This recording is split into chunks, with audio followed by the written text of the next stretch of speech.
UFC 313. We're done with the fight night warm-ups. Hopefully no eye pokes this time. Alex Pereira versus Magomed Ankalaev, the fight the fans have been waiting for. The champion versus the #1 contender. The card's alright. It has 11 total fights. 4 fights got changed or canceled, including Dan Hooker pulling out with a hand injury, and now Justin Gaethje is rematching Rafael Fiziev. Jalin Turner versus Ignacio Bahamondes is another good fight. Bobby Green versus Mauricio Ruffy. Bruno Fereira versus Armen Petrosyan. And Rei Tsuruya versus Joshua Van. Those are like your good fights on the card. Main event, co-main event, Turner versus Bahamondes, Fereira versus Petrosyan, and Tsuruya versus Van. The rest of the fights are either going to be one-sided or just not that high level, to be honest. And with that, we go to the prospect of the night, and that I believe is Mauricio Ruffy. One of the fighting nerds. He has 11 wins and only 1 loss, and they're throwing him right at a fighter just outside the top 15 in Bobby Green. And no, we're not calling him King Green. We got to stop with the king stuff if you're not an actual king, you know? People are going to be changing their name to Superman too and stuff. The fighter of the night is Alex Pereira, of course, you know, one of the biggest stars of the UFC, the main attraction to the card, light heavyweight champion. And if he defeats Ankalaev, he's essentially beat in the light heavyweight division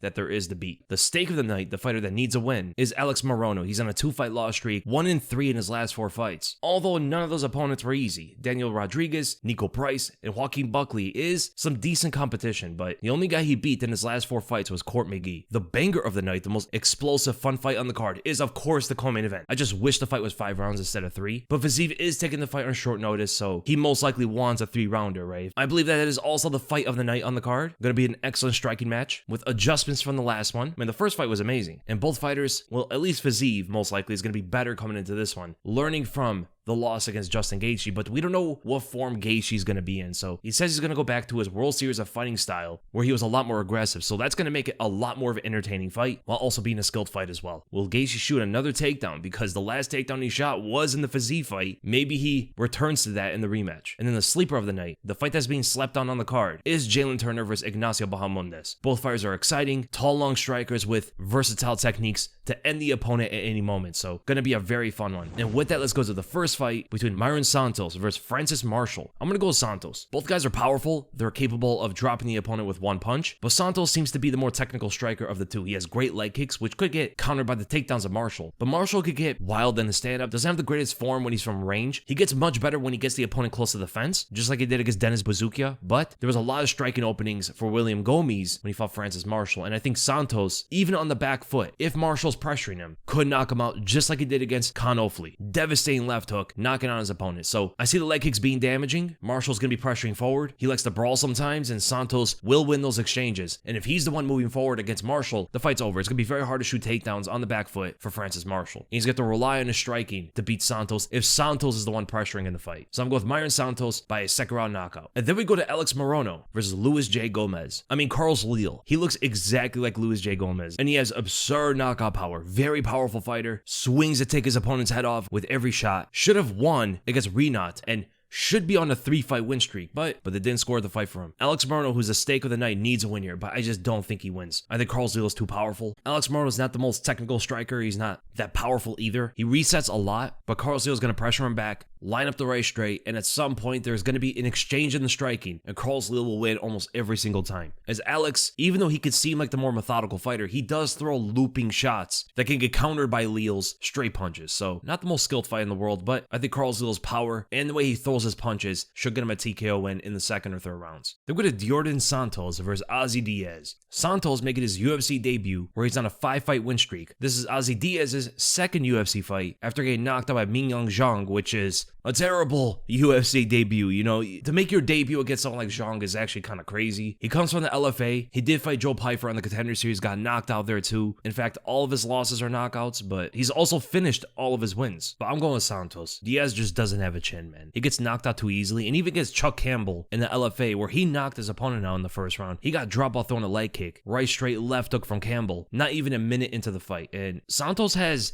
decent offensive boxing, but always drops his hands after he throws punches. So there are openings for Ozzy Diaz there. I do think Santos is more composed, and Diaz also doesn't have the best defense either. So I see Santos landing the punches through the guard. He most likely won't knock him out with 1 punch, but I see a combination for Santos, dropping Diaz and then finishing him on the ground with ground and pound. So I'm going with Djorden Santos in the first or second round by TKO. And then we go to Brunno Fereira versus Armen Petrosyan. I think Armen's coming back way too quick after that knockout loss to Bullet. He's on a 2-fight loss streak, both finishes. Bullet knocked him out with a double spinning back fist, a Tekken-style combo, and he got submitted in the first round against Rodolfo Vieira. And the thing about Brunno Fereira is, yes, he has a lot of power. He's a wild striker, whereas Petrosyan is a more technical striker. If Fereira gets in close, he could knock Petrosyan out. But now, if either fighter wants to increase their chances of winning here, they should each try to mix up their striking with the wrestling, because neither fighter are great wrestlers and neither fighter have great takedown defense. And they both have taken down opponents before. Fereira's taken down Phil Haas, whereas Armen Petrosyan took down Christian Leroy Duncan. So they have the ability to wrestle. But I think for Fereira, if he stays from range, he will eventually either get knocked out or outpointed. If he could get in close and land those overhands, he could win the fight as well. It should be a wild fight. Fereira will full spinning back fists, loop the overhands and all that crazy stuff. But Petrosyan, I think, is a cleaner striker, very good from distance, and I think that's where he's going to win the fight by a third round TKO. And then we go to Joshua Van versus Rei Tsuruya. Striker versus grappler matchup. Joshua Van is the far better striker, but Tsuruya should be the better grappler. Joshua Van, though, has decent takedown defense. He's fast, he's powerful, athletic, has good balance when he's throwing strikes and defending takedowns, whereas Tsuruya, not as much. Tsuruya's striking's alright. He could throw a good southpaw left straight, decent jab, will lunge the right hook, where that's where he gets a lot more wild with his punches, and relies defensively more on his footwork than his head movement. And while he's throwing punches, his chin up is in the air sometimes, and Joshua Van can absolutely bomb him with a counter punch and knock him out. So Tsuruya has to be shooting takedowns. His striking should be used to set up the takedowns instead of trying to get the knockout or something like that. But taking down Joshua Van is not easy, especially when he knows that's the style of his opponent. He has insanely good boxing skills, amazing striker, one of the best technical strikers in the flyweight division. Very impressive combinations, good timing on his punches, excellent footwork and head movement. If the fight stays standing, he's dominating this fight. If he can't stop the takedowns, Tsuruya should win by a decision or a late submission. But I'm going Joshua Van by a decision.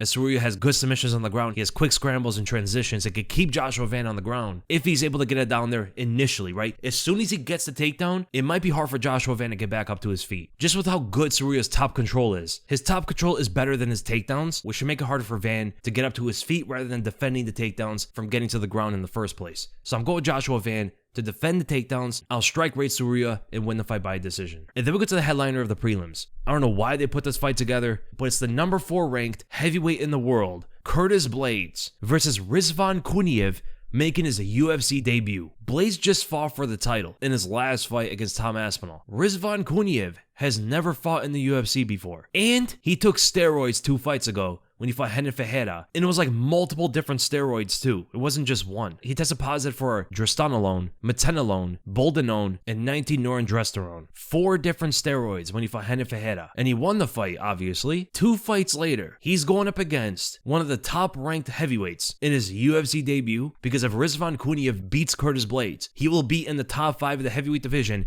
after his first UFC fight. I guess he's that good if he's able to beat Blaydes, because Blaydes is no joke. But it is the heavyweight division. One punch can change any fight. I'm going with Izvan Kuniev. And even though he is a cheater, cheating in the UFC makes you a better fighter and strengthens your legacy somehow. I mean, look what the heavyweight champion is. Izvan Kuniev, I think, is the better fighter currently. I don't think Curtis Blaydes could take a big shot from Kuniev. Despite him taking steroids, despite him fighting Curtis Blaydes in his UFC debut, he has decent skills for a heavyweight. He's an athletic enough of a heavyweight to throw spinning kicks, flying knees. He's a good wrestler. Blaydes has shown throughout his entire career that he is one of the best heavyweights in the world. His chin has deteriorated. At one point, he took a lot of big punches from Francis Ngannou in their first fight, but then with every single loss, his chin softened, got weaker, and eventually was getting knocked out way too easily. Tom Aspinall dropped him with a jab. That's both because Tom hits so hard, but also Blaydes' chin has been getting weaker with every knockout loss. And it's crazy he's still one of the best heavyweights in the world, while having one of the weaker chins in the top 5. In a weight class where any fight can end with one single punch, doesn't matter how good they are, and he's a great wrestler. Izvan Kuniev is also a good wrestler, but different style. He has that Russian Dagestani wrestling versus the American style wrestling of Curtis Blaydes. The Dagestani wrestling, because of the way they chain wrestle, it's better to use the fence than the American style. The American style is better in the open mat, but because they're heavyweights, the fight should get to the fence easier than the lighter weight classes. So because Blaydes' chin is weaker, he did get taken down 9 times by Jalin Almeida, and most of those were against the fence too. Kuniev should have success there as well. I think Izvan Kuniev is going to pull the upset in his UFC debut by a second round TKO. And then we go to the main card, starting with Bobby Green versus Mauricio Ruffy. I'm going with Ruffy. Green is probably close to retirement. He's been fighting for so long, and the UFC's using him as a stepping stone for the fighting nerd. There's one from middleweight to featherweight, but he's an amazing striker, very Conor McGregor-esque. Emphasis on the power hand, very good footwork, linear movements, excellent high kicks, measurement of range off the lead hand, and the kicks too. Bobby Green doesn't move a lot. He's more stationary, more of a boxer, keeps his hands down, and against a sniper like Ruffy, that's a disastrous fight, man. Can you imagine like if Bobby Green fought Conor McGregor with his hands down? This is essentially what that's going to be like. Not saying that Ruffy's as good as Conor, but he is good with that style. I'm going with Mauricio Ruffy, laying that straight on Bobby Green, either when Green's hands are down or when he's trying to Philly shell, knocking him out in either the first or second rounds. And I think off of this performance,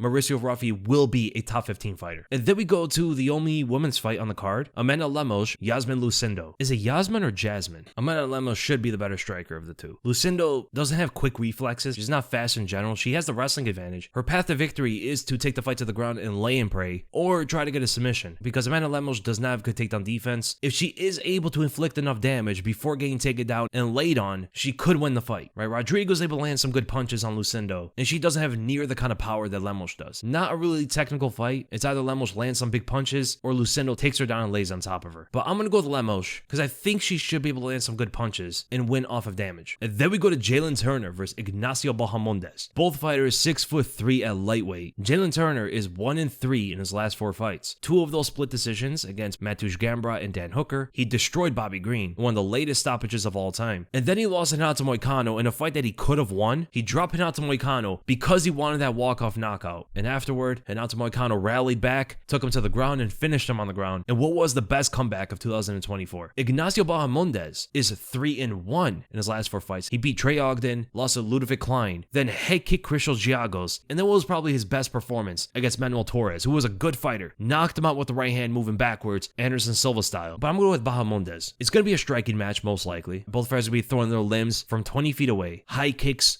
long-range punches, spinning attacks from Bahamondes. Turner's going to try to snipe him with the right hand. Both going to be switching stances. It's going to be an entertaining fight, but I think Bahamondes' kicks are going to be the biggest advantage for him in this fight. Leg kicks to head kicks. And Turner doesn't fight a lot of opponents that can throw head kicks at him like that. Turner throws head kicks as well, but not like Bahamondes does. Bahamondes' head kicks are some of the best in the lightweight division. And a lot of times, Jalin Turner drops his hands as he's throwing punches, and he reaches in with combinations. Bahamondes can counter him on the back foot. So I'm going to go with Bahamondes by a 3rd round TKO in a very competitive fight. That could be the closest fight on the entire card. And then we go to the co-main event, the rematch between Justin Gaethje versus Rafael Fiziev. Dan Hooker pulled out with a hand injury. Fiziev is taking the fight on short notice. It would have been great for it to be 5 rounds, but for Fiziev, it should be 3 rounds. And I'm surprised Gaethje stayed in the fight because he said he doesn't like to take short notice fights. But he also said he's going to be changing his style after the Max Holloway fight. And he's going to go back to that aggressive, warrior-like style that he had when he fought Michael Johnson and Eddie Alvarez and Dustin Poirier the first time. But he said he's going to be more effective with it. And I wonder what that means. So he's going to be standing toe-to-toe with Rafael Fiziev after that knockout loss to Max Holloway. I don't know if he could take a clean shot from Fiziev after that. And he said he's going to stand in front of him and throw. The reason why he beat Fiziev last time was because he was fighting behind his jab and after was able to line up uppercuts. When he stood right in front of Fiziev before he was able to put those jabs together, Fiziev was lighting him up in moments.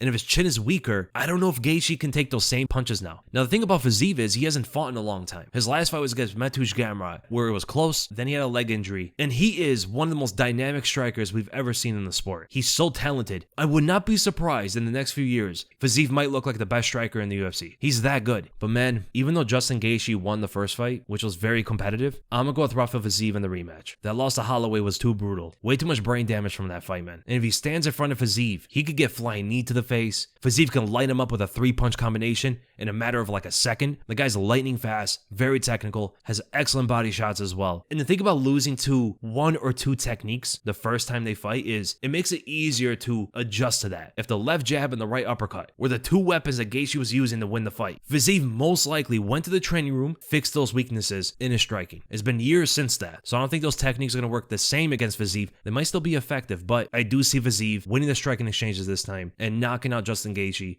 in the 3rd round. I think Gaethje is going to show his heart and maybe even hurt Fiziev in the fight, but eventually Fiziev knocks him out with a flying knee or an uppercut or something, as Gaethje's covering up, ducking his head into that shot. Then we go to the main event, what might be Alex Pereira's final light heavyweight fight if he decides to go up to the heavyweight division after. The champion Alex Pereira versus the #1 contender Magomed Ankalaev. This is the fight all the fans have been waiting for. Ankalaev is the fighter that so many fans say is the kryptonite to Alex. The Dagestani wrestling style is going to be way too dominant against that kickboxing style. Even though Ankalaev is not really the best wrestler in the world, he is more of a striker than he is a wrestler, but he is still far better than anyone else that Alex has ever fought before in wrestling. And that includes Jan Blachowicz, who so far is the best that Alex has fought. And Ankalaev out-wrestled Jan Blachowicz to make their fight a draw because he was losing the striking. So that goes to show you, forget MMA math. Ankalaev has a weakness to leg kicks. He's not good leading the striking match, as well as he is countering. He's much better as a counterpuncher than he is as a lead striker, and he doesn't check leg kicks. The best leg kicker in the UFC is Alex. A few calf kicks from him, and Ankalaev's stance, his balance, and his power will be diminished. The three things that Alex has to be careful of is number one, the takedown of Ankalaev, which he will shoot from distance after switching stances forward, either throwing the left straight first, then switching into the takedown, or he will just shoot from distance. The second thing is Ankalaev blitzing him from distance. He's maybe the fastest fighter Alex has fought at light heavyweight. But the thing is, Alex has fought middleweights before. He fought Adesanya multiple times, who is faster than Ankalaev. He is used to the speed of guys faster than Ankalaev is. Even though Ankalaev may be faster than the other light heavyweights, he is not as fast as some of those middleweights. But the third thing is, if Alex is being aggressive and he's trying to knock Ankalaev out, Ankalaev is a good counterpuncher. So I think it's a very simple fight. Those are the strengths of Ankalaev versus the strengths of Alex. Everywhere else where Ankalaev is not strong in, Alex absolutely knocks him out. As long as he can stop the takedowns, or before Ankalaev even shoots takedowns, Alex should be able to knock him out. He's also more experienced going 5 rounds. Both fighters have decent cardio. I think Alex might have the better cardio of the two. And especially after all the leg damage, he will have the better cardio, right? Ankalaev is going to be fatiguing from the leg kicks alone. He's got to drive a lot more and push off the ground to throw punches and takedowns with a lot more force to be effective, which exerts your energy a lot more. So I think over 5 rounds, Alex is going to have the better endurance, even if he gets taken down multiple times. He got taken down multiple times by Jan Blachowicz. And Jan gassed out more than he did. And the thing is, the commentators were saying, but Jan's not a wrestler. Neither is Alex. He's way more of a wrestler than Alex is. And Alex is the one getting taken down. Ground and pound, top pressure from Jan, all that stuff. Yet Jan was the one that gassed out first. Yes, going for takedowns can gas you out, but the initial resistance of the takedown, then getting taken down, then trying to get up, but the opponent has top pressure, covering your breathing, ground and pounding, taking punches to the face. You're trying to get up, but they keep holding you in that position. Like, it gasses you out much more getting taken down than going for takedowns, unless you could defend the takedowns. But Alex was taken down and held down for almost the entire first round against Jan. Into the second round, Jan was tired, and Alex wasn't as much. Alex just has better cardio. Alex's cardio is actually very good. The guy was cutting like 30 to 40 pounds to get to the middleweight division, which should absolutely deplete your gas tank. And this guy was able to go 5 rounds with Adesanya and finish him in the 5th round, almost spending the entire 3rd round on his back with Adesanya. Alex's cardio is absolutely underrated. Look what he did in the 4th round with Khalil Roundtree. If this fight with Ankalaev goes into the 4th and 5th rounds, after all the leg kicks, I think Alex knocks him out. But Alex's takedown defense so far hasn't been that great. He's been taken down and held down by Yuri Prohaska and Jan Blachowicz, even Adesanya back in the middleweight division, which isn't the best example of his grappling skills now, but Ankalaev should have more success than them. The takedowns will open up the strikes for Ankalaev. The takedown threat will make Ankalaev a much more effective striker. It's such a tough fight to pick. Ankalaev could wrestle to an easy win, or Alex rallies and KOs Ankalaev off of the leg damage. Even though Ankalaev is southpaw, Alex has very good lead calf kicks as well. Rakichel's landing some of those in his fight with Ankalaev. But what might make the difference is that Ankalaev is fighting during Ramadan, and the recovery from the weight cut might not be optimal. If I'm not wrong, Muslims don't eat or drink anything from sunrise to sunset, right? The weigh-ins are in the morning. So does that mean until sunset, Ankalaev cannot recover from the weight cut? Like, he can't eat or drink anything all the way until sunset? Unless they move the weigh-ins because of that. And then on fight day as well, he doesn't eat or drink anything. But I don't know if he's gonna have his best cardio and chin. It's the one thing I don't like about this fight, because we might not see Ankalaev at his best for his first title fight. That's gonna be a tough recovery for Ankalaev, unless he prepared for it and came into the fight lower weight, so he doesn't have to cut as much. So my prediction for the fight, I'm going with Alex Pereira by a 5th round knockout. I think Ankalaev is going to win the first 2 rounds, but after all the leg damage, the 3rd round gets close, but then in the 4th round, there's a shift in the tides. Alex wins that round, Alex hurts Ankalaev, wins the round, and then knocks him out in the 5th round. And let's go to the betting odds. So Alex is the favorite. I was expecting Ankalaev to be the favorite. I think he opened up as the favorite, but it's very close, almost a pick 'em. Alex like a -120 favorite against the -100 Ankalaev. I agree with that. It's a very very close fight. Ignacio Bahamondes and Jalin Turner is about a pick'em. I agree with that as well. Not a fight I would bet on. Lemos and Iasmin Lucindo is almost a pick'em. I'm going with the slight underdog Lemos. Not a bad fight to bet on. Mauricio Ruffy is the minus 500 against the plus 380 Bobby Green. Ruffy should absolutely win. Rafael Fiziev is the minus 140 favorite against the plus 120 underdog Justin Gaethje. I agree with that. Not a bad bet either. Blaydes is the minus 330 favorite against the plus 250 Izvan Kuniev. I think the reason Kuniev is such a big underdog is because he's making his UFC debut. But I'm going to go with the big underdog there. I'm not going to say it's a good one to bet on because I'm not confident that Kuniev wins, but he might be the best underdog to bet on. Armen Petrosyan is the minus 150 favorite against the plus 125 Brunno Fereira. I agree with that. Leal is the minus 700 favorite. He's the biggest favorite on the card versus the plus 500 Alex Morono. Maybe too much of a favorite, but he should be a big favorite nonetheless. Joshua Van, about a minus 200 favorite against a plus 150 Rei Tsuruya. I agree with that as well. Mairon Santos, the minus 380 favorite against a plus 300 Francis Marshall. Should be closer, but I do think Santos should win. I'll only bet on that with a parlay. And then Djorden Santos is the minus 185 favorite against a plus 155 Ozzy Diaz. I agree with that as well. So some good betting lines here. A lot of them very close, which shows how good the matchmaking was for this card, except the heavyweight fight. But those are my picks for the UFC 313 card. Great fights. Who do you guys think are going to win? Are you picking Alex or Ankalaev? Is the wrestling too much for Alex? Do you think Justin Gaethje and Rafael Fiziev will be the same kind of fight? And who do you think should win? And what other fight are you looking forward to besides the main event and co-main event? So I hope you guys enjoyed the video. If you guys did, make sure to give it a like, make sure to subscribe, hit the bell for notifications, and I'll see you guys in the next video.